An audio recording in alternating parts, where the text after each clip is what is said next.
Do arguments with your partner often spiral out of control? Do you feel like you're constantly trying to get your point across, but your partner never seems to understand what you are saying? Are anger, arguments, or poor communication ruining your relationship? If so, then this episode of the Anger Secrets podcast is for you. In the next few minutes, you'll learn 3 steps to mastering communication with your partner, along with some simple but powerful strategies for using these steps effectively in your relationship. Hello and welcome to episode 78 of the Anger Secrets podcast. As always, I'm your host, Alistair Hughes, and over the last 30 years, I've taught over 15,000 men and women how to control their anger, master their emotions, and create calmer, happier, and more respectful relationships. In this podcast, I'll share with you the proven tools and techniques I've used to help my clients control their anger and transform their lives. For a free training on how to control your anger, head to angersecrets.com/training. In this training, I'll teach you some of the most powerful tips, tools, and techniques I use to help my clients eliminate anger from their life. That's angersecrets.com/training. Now let's jump into today's episode on 3 steps to communicate effectively with your partner. Step 1. Be an active listener.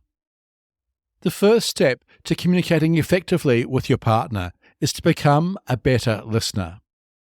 As I have mentioned in previous episodes of this podcast, being a good listener is perhaps the most important skill of all in becoming a better communicator.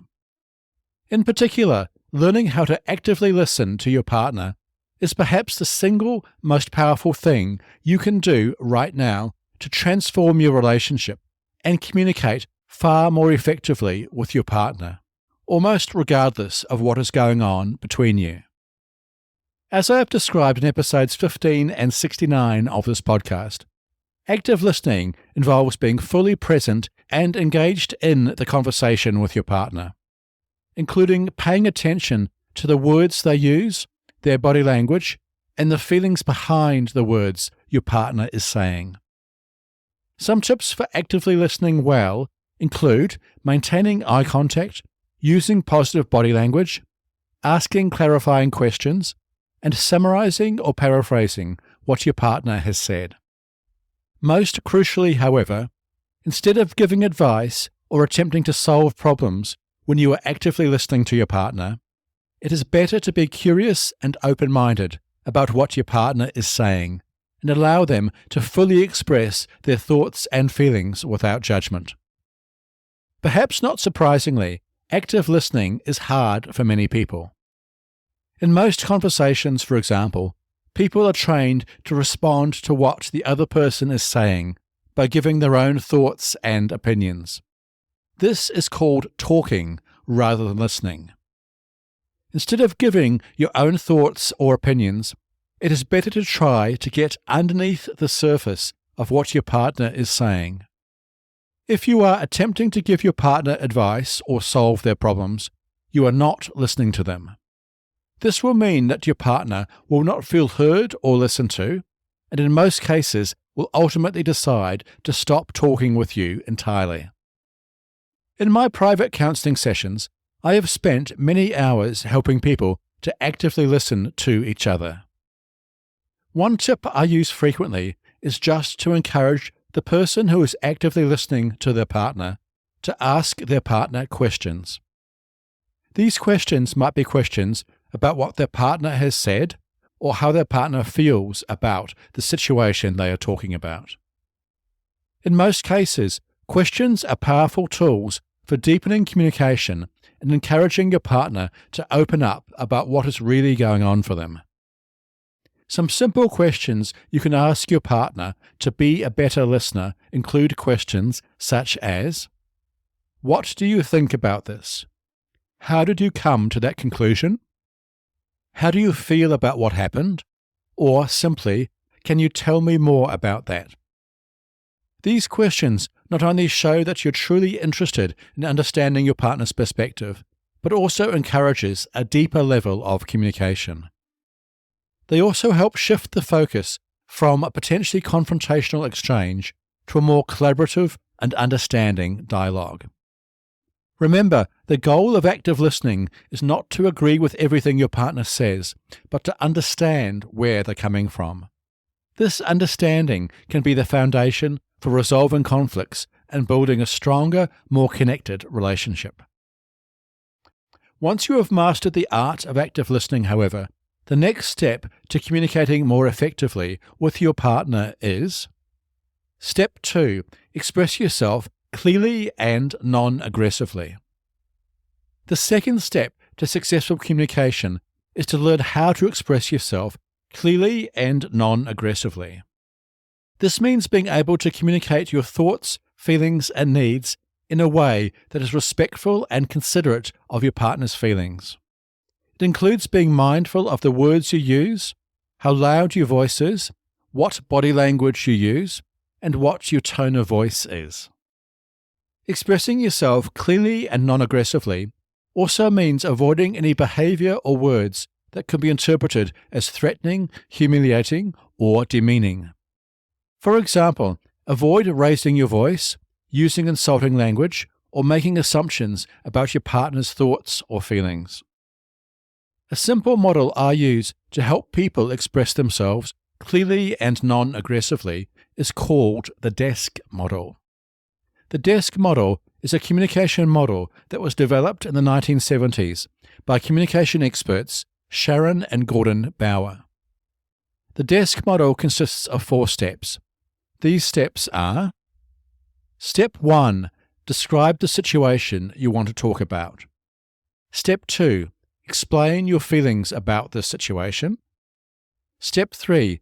Suggest what you would like to happen in this situation. And Step 4. Give the positive consequences of your suggested solution. As with active listening, it takes time and practice to get good at expressing yourself clearly and non-aggressively using the DESC model. However, the more you practice, the easier it will become and the more effective learning to express yourself to your partner will be. Step 3. Negotiate difficult issues effectively. The third and final step to successful communication is to learn to negotiate difficult issues with your partner effectively. Learning to negotiate effectively is important because every relationship has its ups and downs, and there will be times when you and your partner disagree or have different opinions. It's essential to know how to navigate these disagreements in a way that maintains respect and understanding between both you and your partner. To do this, it's crucial to use good listening skills, practice clear and non-aggressive communication, and to have an openness to compromise. Negotiating difficult issues with your partner effectively also requires you to be creative and think of solutions that work for you both. A simple way to practice good negotiation skills with your partner is to start by listening to your partner's perspective on an issue without making any judgments or assumptions. Use active listening, listen without interruption, and have an open mind. Once your partner has finished explaining their perspective, it is time to explain yours. Be clear and concise about what you think and feel. An excellent way to do this is to use the DESC model I have just explained. Once you have explained your perspective on the issue, a good next step is for you and your partner to work together to brainstorm solutions that will work for both of you.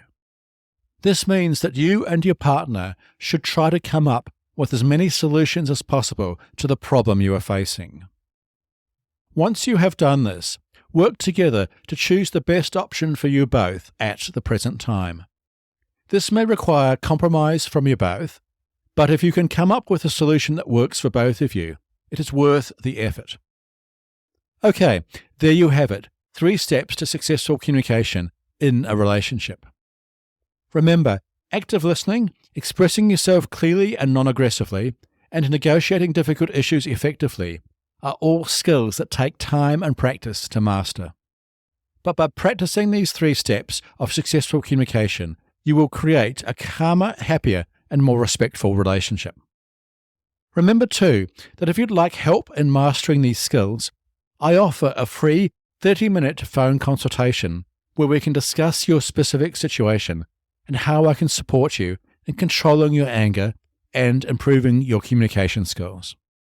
Just visit my website, angersecrets.com, to schedule your free consultation today. Don't hesitate, book your consultation now, and take the first step towards improving your communication skills and creating a calmer, happier, and more fulfilling relationship. Okay, that's it for today. 3 steps to successful communication in a relationship. Thanks for listening to today's episode, and be sure to tune in next week to learn the STOP model of anger management. If you found this episode helpful, please follow this podcast and head over to your favorite podcast app and leave a rating and review. This will help other people struggling with anger find and benefit from this show. Remember, to book your free consultation today, visit angersecrets.com. And finally, remember, you can't control other people, but you can control yourself. I'll see you in the next episode. Take care. The Anger Secrets podcast is for general informational purposes only, and does not constitute the practice of counseling, psychotherapy, or any other professional health service. No therapeutic relationship is implied or created by this podcast. If you have mental health concerns of any type, please seek out the help of a local mental health professional.